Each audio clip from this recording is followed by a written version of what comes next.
In 2007, we built a bike called the Boneshaker. We bought a small Sportster 883 as a donor at Quaker Steak and Lube one night and pulled the motor out of it and other parts and pieces and began to build a bobber called the Boneshaker. The UPS truck brought all the goodies, the frame and wheels and a whole bunch of other stuff. And so we began to put this one together.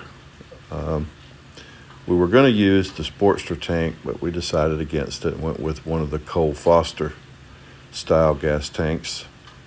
Powder coated the wheels black. Here they're chrome, but they wound up being black. We used a Springer front end on it.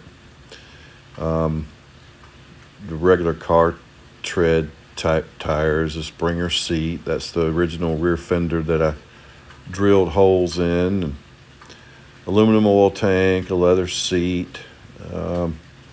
We tried to make it look as old school as possible. I built a switch box there for the start switch and the on-off switch.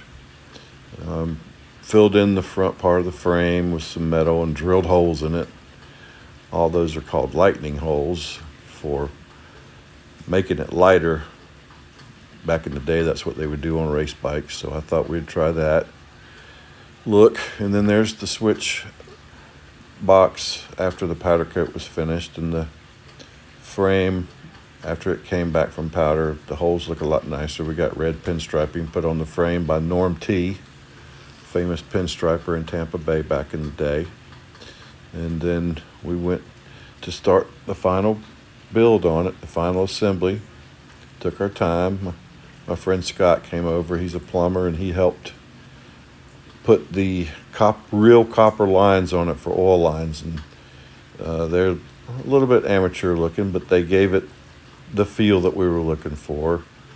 Custom made a shifter rod and a brake rod and had them actual copper coated at the chrome plate place. They just did the copper for me.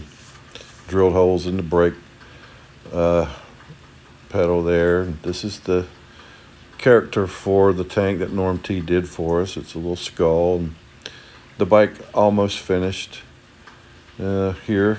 And then we took it out for a bike night. Of course, we got chosen for bike of the night, and I was up by the stage there. Enjoyed that. Then we took it out for some rides. That's over in Palm Harbor, Florida. And then we went and got chosen, believe it or not, to be on the cover of Hot Bike magazine. Boy, that really made my day, to be on the cover of a Hot Bike magazine. Unbelievable. Things were just going along real good for me for that kind of stuff. It's really hard to believe that they would pick that little bike.